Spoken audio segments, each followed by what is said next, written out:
Dans cette vidéo, on va bien sûr s'entraîner à déterminer des domaines de définition, mais je vais également montrer ce que j'attends d'un point de vue rédaction et efficacité de calcul.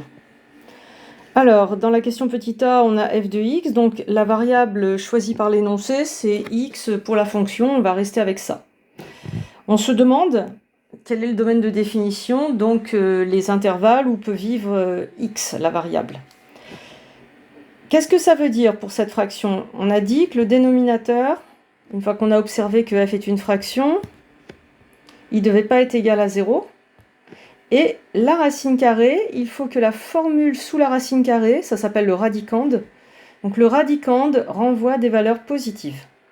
Et il nous faut les deux.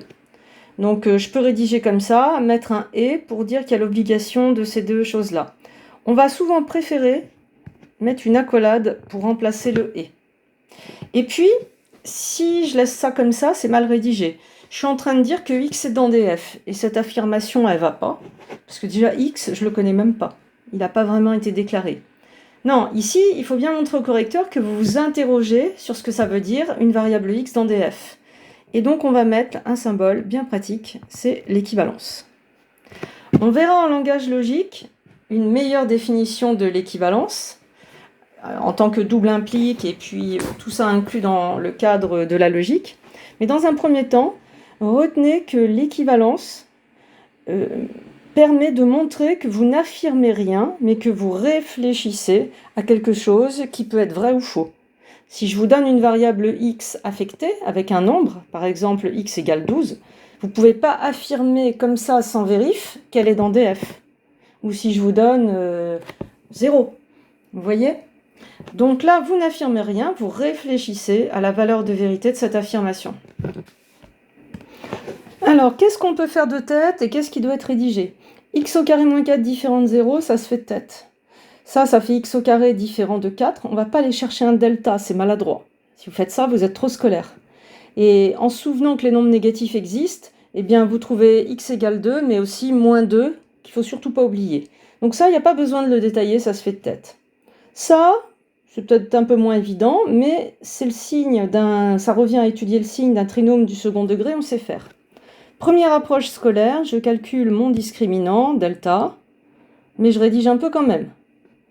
Pour ce polynôme, voilà le discriminant, voici ma première racine x1 et la deuxième, et avec ces racines, je vais donner le signe, ça peut donner un résultat comme ça.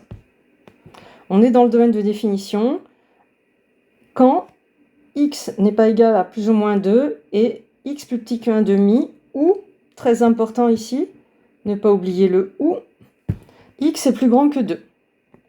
Ce que je vous propose, c'est une autre rédaction plutôt que faire ces phrases. Vous voyez bien qu'ici, ma rédaction, elle est destinée à faire apparaître les racines de ce trinôme. J'ai une autre façon de trouver les racines de tête et de les montrer au correcteur avec une rédaction plus rapide. Moi, il me semble que de tête, quand je teste quelques valeurs simples de x ici, si je teste x égale 1, je vois très vite que ça ne fait pas 0. Mais si je teste 2, bien je vois 2 fois 4, 8, et de 10, moins 10, 0. Donc la racine x1 égale, x2 égale 2, je la trouve assez évidente. Or, quand j'ai une racine, je vous rappelle que le produit des racines, il est toujours égal à c sur a, où c désigne le coef constant de votre trinôme et a le coef dominant. Donc ici, c sur a, ça fait 2 sur 2, ça fait 1. Donc si vous avez trouvé une racine qui est égale à 2, eh bien 2x1 égale 1, l'autre racine c'est 1,5. Et ça peut se faire de tête. Et ça permet d'avoir une autre rédaction. Ça pourrait donner quelque chose comme ça. x1 égale 2 et racine évidente de ça. Donc, petit mot de liaison. Je reprends ma réflexion. Être dans df, c'est exactement comme être différent de 2 ou moins 2. On a dit que ça se faisait de tête. Et ici, je ne rédige pas ce que je vous ai raconté avant, que le produit des racines vaut 1,5. Ça se fait de tête. Mais pour montrer au correcteur que l'autre racine c'est 1,5, je mets en évidence ici une reformulation du polynôme sous forme factorisée.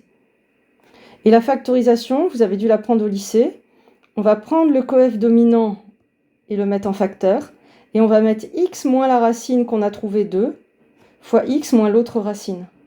Et donc, avec cette reformulation du trinôme sous forme factorisée, le correcteur comprend que vous avez cherché les racines. Et donc, sous cette forme factorisée, on peut donner le signe sans expliquer, c'est devenu évident. Ici, on a un polynôme avec un coef dominant positif, les deux racines évidentes 1/2 et 2, et donc on applique la règle bien connue qui permet de trouver le signe d'un trinôme, et c'est celle-là. Il faut faire la synthèse de ces conditions pour produire les intervalles du domaine de définition. On peut s'aider d'un dessin si ça vous semble nécessaire. Donc là, notre variable x, elle doit être plus petite que 1/2, donc dans la partie rouge, et le 1/2 est autorisé. Par contre, là-dedans, il y a -2 qui, lui, est exclu. Après, notre x a le droit d'être plus grande que 2, elle ne peut pas être égale à 2, c'est exclu. Finalement, vous voyez que le dessin permet de présenter des f sous la forme d'une union d'intervalles, de moins l'infini à -2, et pour exclure -2, on ouvre l'intervalle.